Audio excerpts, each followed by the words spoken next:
आज इस बहुत ही जोश और जुनून से भरी इस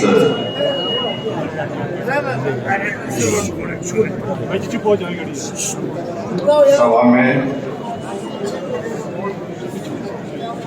हमारे बीच में बहुत ही जुझारू और जोशीले नेता उत्तराखंड में आप कई सालों से कई बार विधानसभा के अंदर पहुंचे हैं और वहां के वरिष्ठ नेता हैं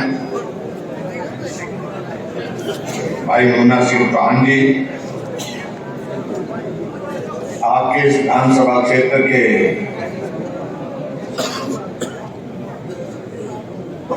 बहुत ही लोकप्रिय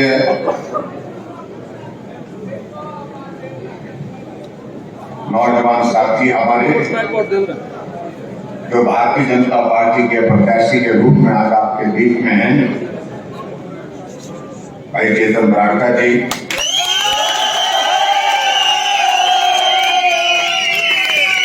हमारे बीच में बहन नीलम सराय जी, उमेश शर्मा जी, अरुण पाल्टा जी, यशपाल शर्मा जी, गोपाल जवैर जी, लाइक राम चौहान जी, हरवंश जी, जगदीश जी,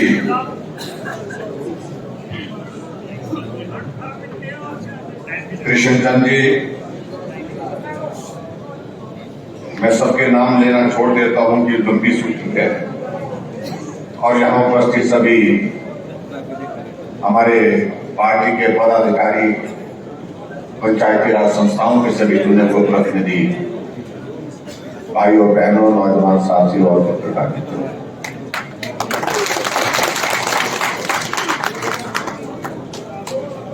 एक बार फिर से उसी जगह में उसी जोश के साथ आप लोगों के साथ मुलाकात हो रही है और आप लोगों ने यहाँ कर अभिनंदन किया, उसके लिए मैं आपका बहुत बहुत धन्यवाद करता हूँ। मैं कोई लंबी बात करने के लिए नहीं है आज।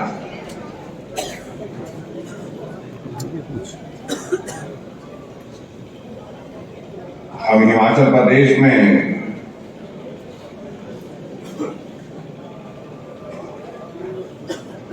तो हमारा लोकतंत्र का एक महाकुंभ होता है, उस दौर में से गुजर रहे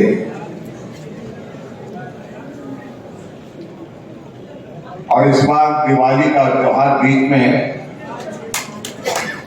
दिवाली की आपको बहुत बहुत शुभकामनाएं।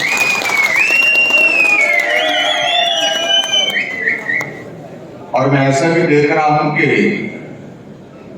अभी दिवाली तो आने को है, लेकिन यहां पहले ही दिवाली में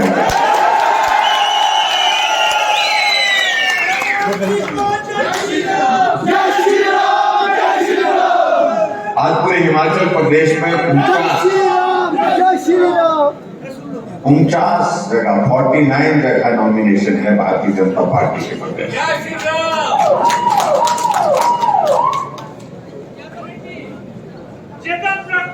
सभी जगह से सभी साथियों की ओर से आगे था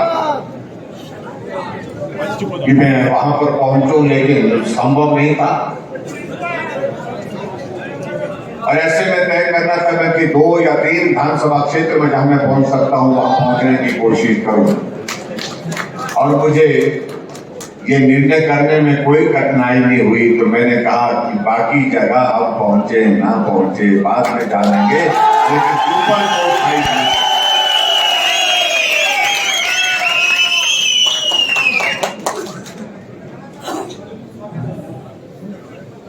इसलिए क्योंकि आप सबका बहुत प्यार मिला है, बहुत साथ मिला है, सहयोग मिला है, वर्षों से मिला है।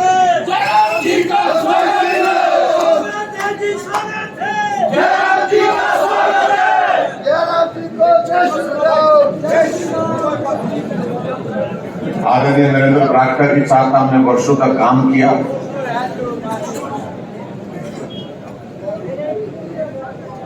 और बहुत सारी चीजें हमने साझी की आपस में काम करते हुए, बहुत कुछ सीखा एक दूसरे से। जी अमर रहे, अमर रहे, अमर रहे। उनकी कमी हम महसूस कर रहे हैं, लेकिन उसके बावजूद मुझे इस बात की खुशी है कि पार्टी के हमारे केंद्रीय नेतृत्व ने उस कमी को पूरा करने के लिए चेतन जी को आप सबके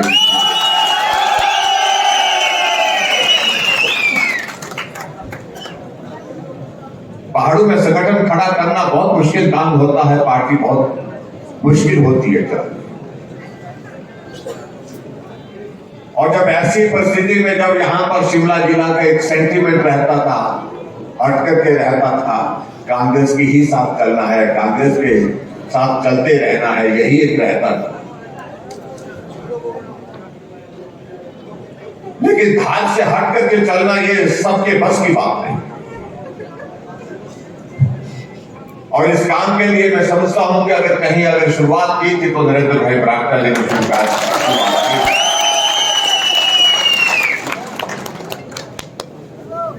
और हिमाचल प्रदेश के शिमला के इस इलाके में एक अलग पहचान के साथ अपना काम करते हुए उन्होंने पार्टी को यहां पर मजबूत किया। और मुझे इस बात की भी खुशी है कि शेर बेल्ट के अगर कोई नेता के रूप में पूरे हिमाचल प्रदेश में किसी की एक पहचान बन पाई थी, वो नरेंद्र बरागटा। वो हमेशा इस बात को कहते थे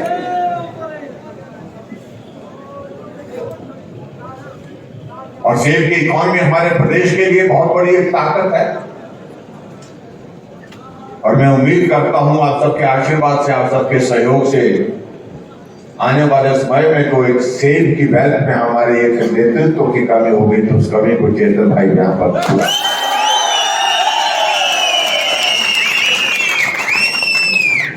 जहां तक पूरे देश की बात है, प्रदेश की बात है, मैं उस पर जाऊं, बहुत लंबी बात करने की गुंजाइश आज नहीं है। लेकिन आप सबके बीच में मित्र मैं जरूर कहना चाह रहा हूं, हम सब लोग सौभाग्यशाली हैं कि देश को एक मजबूत नेतृत्व नरेंद्र भाई मोदी जी के रूप में मिला है। और हिमाचल वासियों के लिए और भी सौभाग्य की बात है, हिमाचल को अपना घर कहते हैं। और हिमाचल प्रदेश में इस बात को लेकर हमेशा जब भी आते हैं वो एक बात कहते हैं, तो हिमाचल जब आता हूं तो मुझे लगता है कि मैं अपने घर आया हूं। ये भाव व्यक्त करते हुए अगर नरेंद्र मोदी जी अपनी बात को कहते हैं तो उसका अभिप्राय है कि हिमाचल के साथ उनका लगाव किस कदर का है। और मुझे इस बात की खुशी है कि हिमाचल प्रदेश में 5 वर्ष के कार्यकाल में हमारे यशस्वी प्रधानमंत्री 9 बार आ चुके हैं, 9 बार। मोदी तो मुमकिन है। हिमाचल प्रदेश में हमारी सरकार का 1 साल का कार्यकाल पूरा हुआ तो शिमला आई। 2 साल का कार्यकाल पूरा होने से पहले ग्लोबल इन्वेस्टर मीट में धर्मशाला आए। अटल टनल का उद्घाटन करने के लिए रोहतांग पहुंचे। 8 साल का कार्यकाल पूरा होने पर शिमला के रिज के मैदान में पहुंचे। और शिमला के रिज के मैदान में आने से पहले जैसे ही माल रोड पहुंचे, गाड़ियों का काफिला रुका और नरेंद्र मोदी जी गाड़ी से उतर करके पैदल चल करके माल रोड के एक कोने से दूसरे कोने तक पहुंचे। अरे ये वही माल रोड है जहां हम वर्षों तक घूमते थे, साथियों को मिलते थे। इस प्रकार से उनकी भावनाएं व्यक्त, इसलिए बहुत सारी चीजों का जिक्र करें। अभी ऑल इंडिया मेडिकल इंस्टीट्यूट का उद्घाटन हुआ तो हिमाचल आए। दशहरे के अवसर पर कुल्लू के दशहरे के ढालपुर के मैदान में पहुंचे। रघुनाथ जी की पूजा अर्चना करने के बाद वहां से वापस गए। इसलिए एक नहीं अनेक सारी चीजों का हम जिक्र कर सकते हैं। लेकिन सबसे बड़ी बात आज जो हमारे विपक्ष के साथी कहते हैं कि भाजपा ही की, हम उनको कहना चाहते हैं कि अगर देश सुरक्षित चाहिए, देश मजबूत चाहिए, देश आगे बढ़ते हुए देखना है तो जवाब एक है, सिर्फ भाजपा और भाजपा के सिवाय और किसी।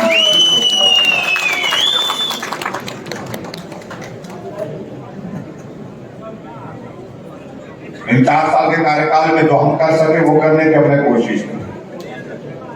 और जुब्बल कोटखाई की अगर हम बात कहें, जो यहां पर किया वो मैं अपने विधानसभा क्षेत्र में भी नहीं कर पाया।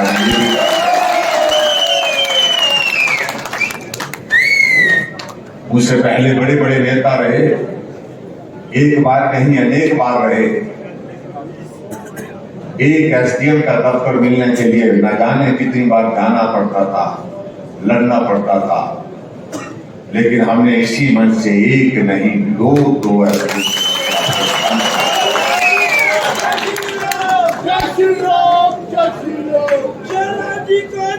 इसलिए हमको लगता था कि यहां जरूरत है, हर जरूरत को पूरा करने के लिए हमने कोशिश की आपके इस विधानसभा क्षेत्र के अंदर। मैं उन सारी बातों में जाऊंगा तो वक्त लगेगा, मैं सुनता हूं उन बातों में जाने की आवश्यकता नहीं। लेकिन अभी की परिस्थिति में आप सबके बीच में इतना दूर में कह रहा हूं कि ये जुब्बल कोटखाई अगर 5 वर्ष पहले भाजपा के साथ चली तो ये आने वाले 5 वर्षों में भी भाजपा के साथ चलनी चाहिए, इसके लिए ताकि हम नरेंद्र भाई बरागटा जी के उन सपनों को हम साकार कर सके, उनको पूरा कर सके, जिसके लिए वो लंबी मुझे समय मांगते थे, मुझसे समय मांगते थे। और समय के लिए ऐसे नहीं कहते थे 5 मिनट 10 मिनट। मुझे अपने क्षेत्र के बारे में बात करनी है तो मुझे 1 घंटा कम से कम चाहिए। हम कहते थे, चर्चा करते थे, नक्शा बना करके कागज में आते थे, यहाँ सड़क बननी है, यहाँ पुल बनना, यहाँ स्कूल बनना है, यहाँ हॉस्पिटल बनना है, एक चीज का जिक्र करते। और हमने उनके कहने के मुताबिक जो किया जा सकता था वो करने की कोशिश की। कुछ हमारे मित्र ये कहने की कोशिश करते हैं कि सेब वालों का ख्याल नहीं रखा गया।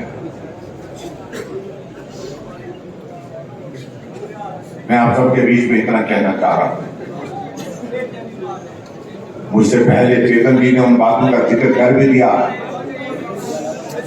लेकिन सेब वाले इलाके के लिए मैं कह सकता हूं, दावे के साथ कह सकता हूं, जितना बेहतर हम कर सकते हैं उतना कोई दूसरा नहीं कर सकता। और चेतन जी साथ होंगे तो और ज्यादा बेहतर करेंगे।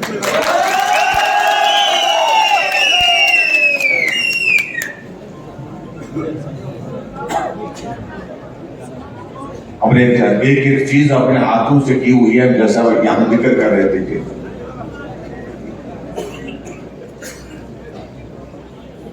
लेकिन मैं आप सबके बीच में सिर्फ इतना कहना चाहता हूं, ये बात की बातें हम बाद में करेंगे, लेकिन ये अवसर आया, एक दौर आया है जब जुब्बल कोटखाई की मुझे बहुत जरूरत है, मुझे साथ चाहिए हर हालत में। और डबल इंजन की सरकार का हम जब जिक्र करते हैं तो स्वाभाविक रूप से इस बात को समझ लेना चाहिए कि हिमाचल प्रदेश में भारतीय जनता पार्टी की सरकार बनानी है तो उसके लिए आवश्यक है कि शिमला भी साथ चाहिए, जुब्बल कोटखाई भी साथ चाहिए, सारा इलाका।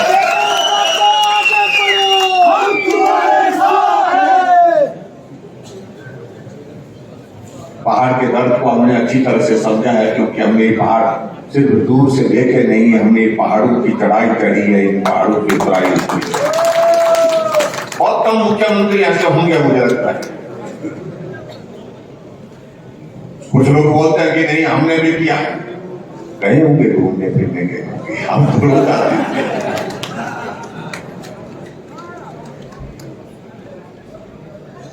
लेकिन सारी बातें एक तरफ में आज तक कांग्रेस के मित्रों से मुझे बहुत हंसी भी आती है, दया भी आती है। कांग्रेस ऐसे दौर में से गुजर रही है, जिंदगी का सबसे खराब वक्त आजकल उनका चल रहा है। कभी ग्रह आता है, ऐसा आता है।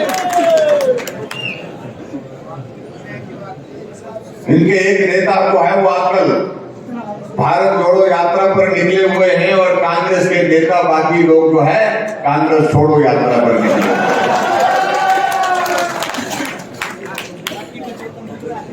और हिमाचल प्रदेश में आपने देखा होगा, बाकी तो बात छोड़िए, कांग्रेस पार्टी के अध्यक्ष को सपोर्ट देने के लिए 4 कार्यकारी अध्यक्ष बना दिए। उनमें से 4 में से 2 हमारी पार्टी में आ गए।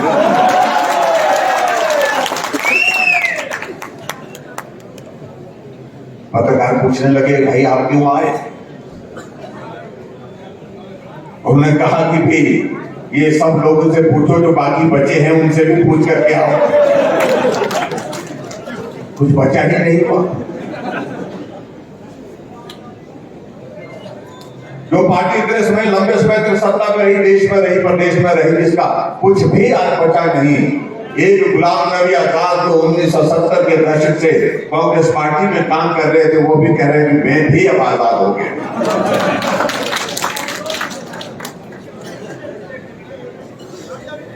बड़ा चित्र लगा कुछ दिन पहले दिल्ली में एक रैली थी। उस रैली में महंगाई पर इन्होंने अपना भाषण देने का कार्यक्रम रखा हुआ था और राहुल गांधी जी मंच पर भाषण देने लगे और कहने लगे कि आटा 40 रुपए लीटर हो गया।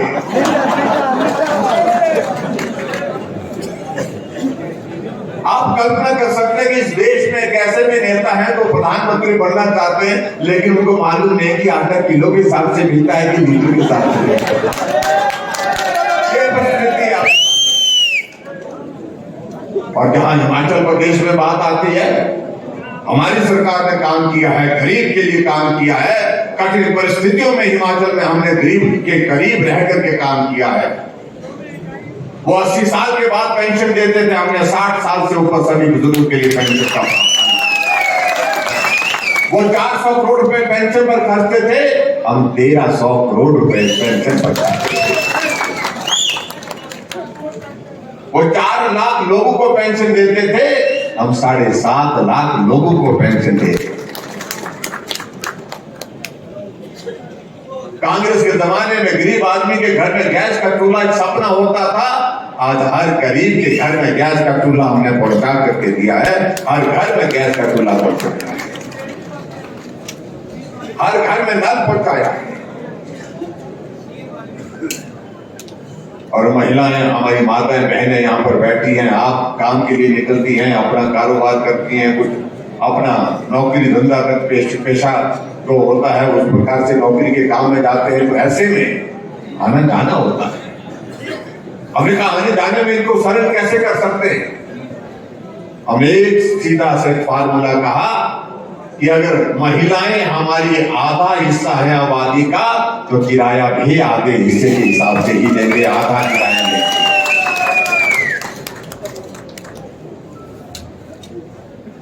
और कांग्रेस के लोगों ने कहा कि महिलाओं को आप लोगों ने वो बना दिया, क्या बोलते हैं उसको, मुफ्त वोट बना दिया। मैं समझता हूं कि इस चुनाव में कांग्रेस के नेता आएंगे, उनसे पूछना चाहिए कि मुफ्त वोट के शब्द का मतलब क्या। हमने माता बहनों को राहत दी है, मुफ्त नहीं किया, आधा किया है। लेकिन विचित्र परिस्थिति आपके सामने इस बात को भी आप देख रहे हैं।